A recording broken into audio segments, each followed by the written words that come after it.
एक लड़का मरने के लिए जा रहा था,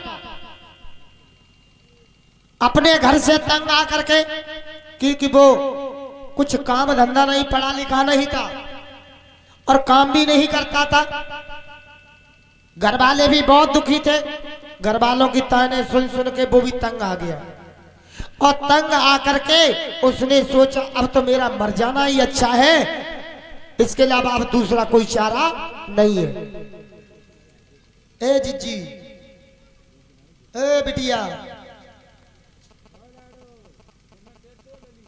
लली इतने बैठा सामने मोकर के पीछे ना कथा हो रही है। जीजी तुम अपनी दूसरी कथा कह रही हो। जब लड़का मरने जा रहा था, बीच रास्ते में एक संत जी मिल गए। उन्होंने देखा, कहा कि बेटा तुम बहुत उदास नजर आ रहे हो, कहां जा रहे हो? नहीं बोला। संत जी ने फिर रोका, बेटा बात तो सुनो मेरी। अरे क्या सुने तुम्हारी? अब मुझे किसी की कोई बात नहीं सुननी, मैं मरने जा रहा हूं। कब मर जाना, हम रोकेंगे नहीं तुम्हें मरने के लिए, तुम मरने ही आए तो मर जाना, लेकिन एक छोटा सा बेटा मरते समय एक अच्छा काम कर ले। बोले क्या? हम संत हैं और संत का काम करने के बाद अगर तू मरेगा तो तुझे अच्छा फल मिलेगा। लड़के ने सोची मर तो रही, चलो जब बाबा को कोई काम बताए रहो तो कर दे। संत ने अपनी झोली से एक पत्थर निकाला और उस पत्थर को दिया। कहा कि बेटा ये पत्थर तू बाजार में लेकर के जा और बेचना नहीं है, छोटी से लेकर के बड़ी दुकान तक जाना, इसका भाव पता करके वापस लेके आ जाना। इस पत्थर का भाव क्या है? और वो पत्थर नहीं बल्कि एक हीरा था। वो लड़का लेकर के सबसे पहले सब्जी की दुकान पे पहुंचा। सड़क पे लगाया हुआ था सब्जी।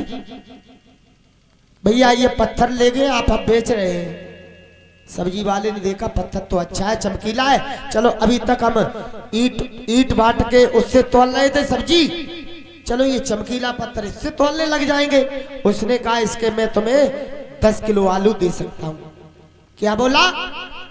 10 किलो आलू दे सकता हूं। उसने कहा पत्थर लाओ। बोले हमें बेचना नहीं, केवल तुमसे भाव लेना था। चल दिया आगे। आगे चल करके पहुंचा, एक लोहे की दुकान थी, उस पर पहुंचा। बोले ये पत्थर मुझे बेचना है। उसने देखा पत्थर तो अच्छा लग रहा है, चमकीला लग रहा है, चलो कोई बात नहीं, लोहा तोलते हैं तो कुछ कमी बड़ी पड़ेगी तो 100 ग्राम की बटिया समझ करके से भी डाल लेंगे। उसने कहा कि मैं इसके बदले में तुम्हें 2 किलो लोहा दे सकता हूं। उसने कहा बेचना नहीं है, मुझे वापस दो, भाव लेना था सिर्फ। आगे चला, सुनार की दुकान पर, पीतल की दुकान पर पहुंचा। बोले ये पत्थर में बेचने आया हूं, क्या तुम लोगे?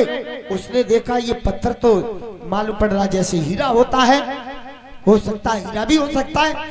उसने कहा इसके बदले में मैं तुम्हें 2 किलो पीतल दे सकता हूं, 2 किलो पीतल दे सकता हूं। उसने कहा बेचना नहीं, कीमत बढ़ रही है धीरे धीरे। लेकर के सुनार की दुकान पे पहुंचा। सुनार ने देखा कि ये तो हीरा है। सुनार ने कहा इसके बदले में मैं तुम्हें 2 किलो सोना दे सकता हूं, सोना। उसने कहा ओ 2 किलो सोना, ये तो बड़ा कीमती पत्थर है। उसने कहा मुझे बेचना नहीं, लाओ, मुझे सिर्फ भाव पता करना था। बाहर से लेकर के जौहरी के पास गया, जौहरी को दिखाया। हीरे की परख जौहरी को होती है। उसने तुरंत पहचान लिया हीरा है। उसने कहा इसकी कीमत, मेरे दुकान में जितना भी सोना है सब ले जाओ, लेकिन फिर भी इसकी कीमत पूरी हम नहीं दे पाएंगे, ये तो अनमोल कीमती हीरा है, इसकी कीमत हमारे बस की बात नहीं है। लड़के ने कहा मुझे बेचना नहीं, लाओ। लड़का हीरा लेके फिर महाराज के पास, संत के पास पहुंचा और कहा कि ये लीजिए। बोले बताओ इसकी कीमत क्या मिली तुम्हें? बोले मैं आलू की दुकान पे गया, 10 किलो आलू लगाए, फिर लोहे की दुकान पे 2 किलो लोहा देने को कहा, पीतल की दुकान पे 2 किलो पीतल की कही, सोने की दुकान पे 2 किलो सोना की कही, और उसके बाद जौहरी के पास गए तो उसने कहा मैं अपनी पूरी दुकान भी दे दूं तब भी इसकी कीमत नहीं दे पाऊंगा। बोले बेटा इसी तरीके से अब तुम अपनी कीमत 2 किलो आलू के भाव में समझ लो या अनमोल कीमत अपनी समझ लो जिसकी कोई कीमत नहीं है। तुम अपनी कीमत तो 2 किलो आलू से भी गिरी हुई समझ रहे हो, इसीलिए अपने जीवन को समाप्त करने जा रहे हो। अरे तुम्हारी कीमत तो अनमोल हीरे से भी ज्यादा कीमती है, तुम अपने आप को ऐसा क्यों सोच रहे हो कि हम किसी लायक नहीं है।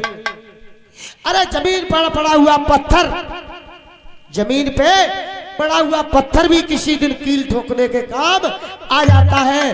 तो कोई भी ये ना सोचे हम किसी काम के नहीं है, हमारी कोई कीमत नहीं है, अपने आप को आत्महत्या न करे और कभी भी ऐसा गलत काम न करे।